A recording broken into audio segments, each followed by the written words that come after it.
2 years. 2 years had come and gone while the languishing NES competed against the Sega Genesis/Mega Drive.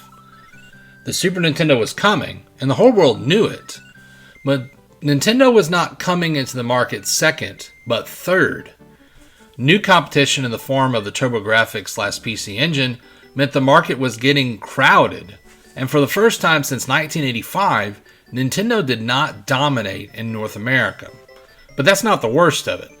Nintendo would release their new console with their star mascot, Mario, in August of 1991, but in June of that same year, Sega pulled out the really big guns to try to steal the plumber's thunder.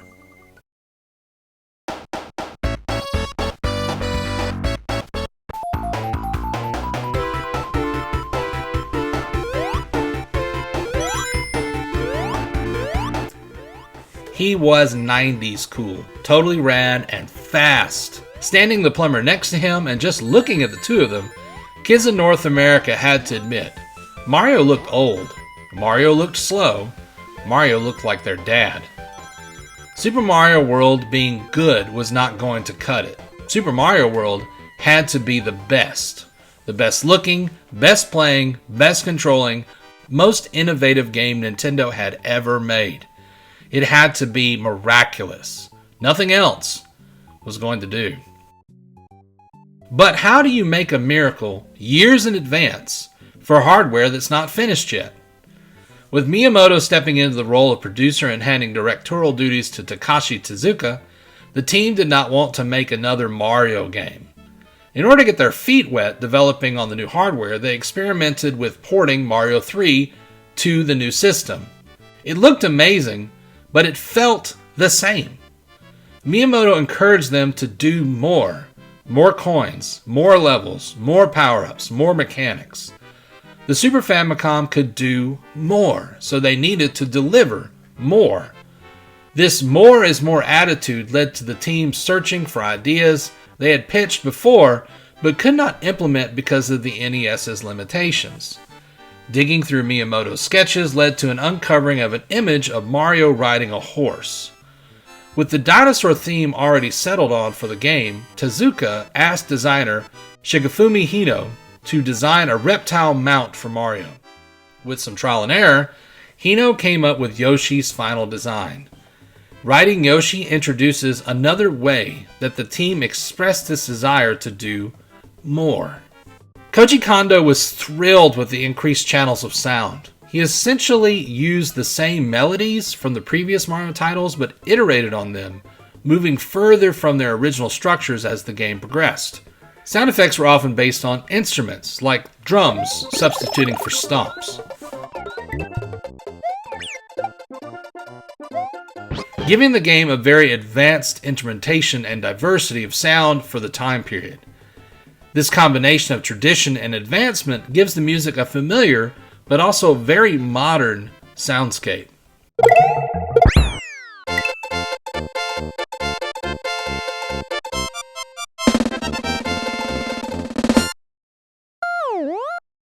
Familiar and modern might be the most accurate description of the game's mechanics.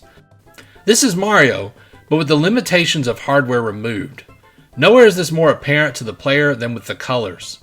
The game has a very alive and bright color palette, and it leaps off the screen.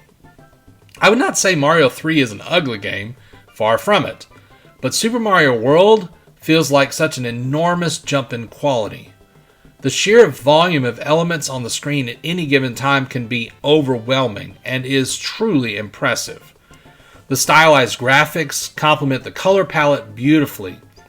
These designs for Mario and these characters endure to this day. It's not edgy or full of attitude like Sonic, but has a broader appeal, encapsulating the pure joy for any age, and it's a bit more of a timeless piece. It's also a more advanced and friendly game than the original Sonic. It's bigger for a start, expanding out into a world map that dwarfs what Sonic would offer for some time. The game is not easy, but it's also not mind-crushingly difficult. It's balanced, nearly perfectly.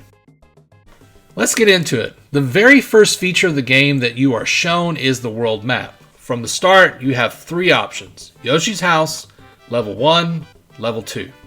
Now, going to the right is universally known as being the correct direction to go in a Mario game. Even in the world maps of Mario 3, your first input is usually going to be right. But if you go right in this game, that's Level 2.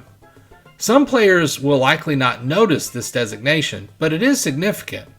Super Mario World's map is more interactive than Mario 3, and the intended path forward may not always be apparent at first glance.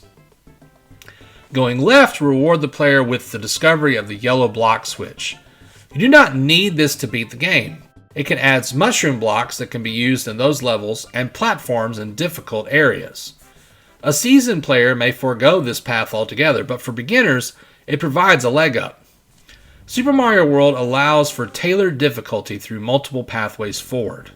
Level 1 is more traditional as a Mario level. It feels the most familiar to Mario 3 of all the levels in the game. But Level 2 is where Mario flexes its super muscles. Almost everything in Level 2 feels fresh and new. Yoshi, moles, these little football players called Chucks. It's all completely new. Even the background feels different. You're not in some open plain or a stage. You're in a forest with little grass-covered plateaus.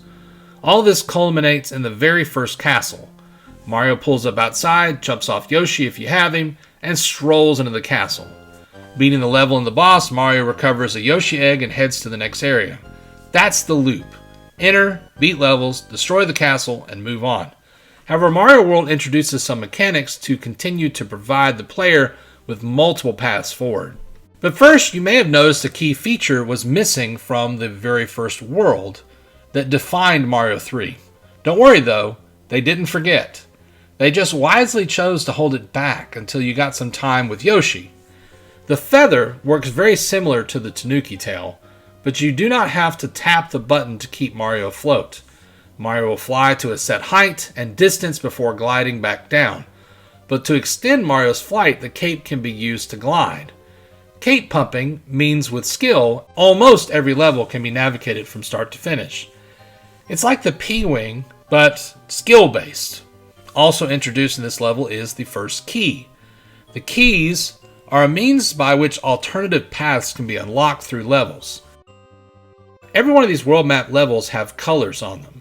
If it's yellow, that means there's one exit. If it's red, that means that multiple exits can be found in that level. They're usually hidden behind some sort of obstacle, and often are made easier to access through the activation of switches. These keys are put in the player's hands to control the pathway of progression. Let's talk some about the items. Classic favorites returned. Mushrooms, fire flowers, and power stars are all back and function essentially the same as before. The new feather can attack like the Tanuki tail and fly, but you can also dive bomb into the ground and kill nearby enemies. There is also a P balloon, which inflates Mario so he can have unlimited flight for short distances.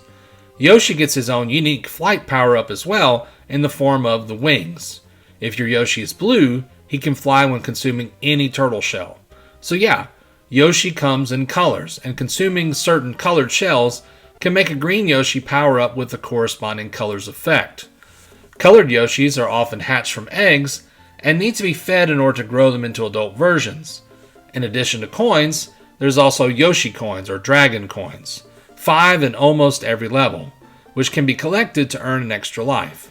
Also, the end goal has a floating bar, and depending on where you touch that bar, you can earn bonus points.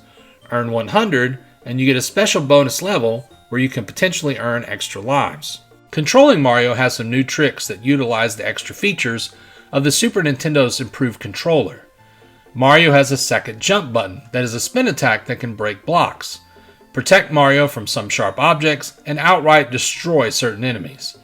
The camera can be manipulated using the shoulder buttons to provide a look ahead or behind. The camera is a novel feature, but the extra jump button is revolutionary. It is harder to perfect, but represents a great risk versus reward mechanic built into platforming.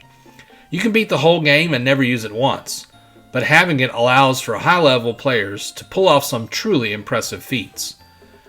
There is so much to love about this game. The levels, the secrets, the variety, the presentation, the music, and more.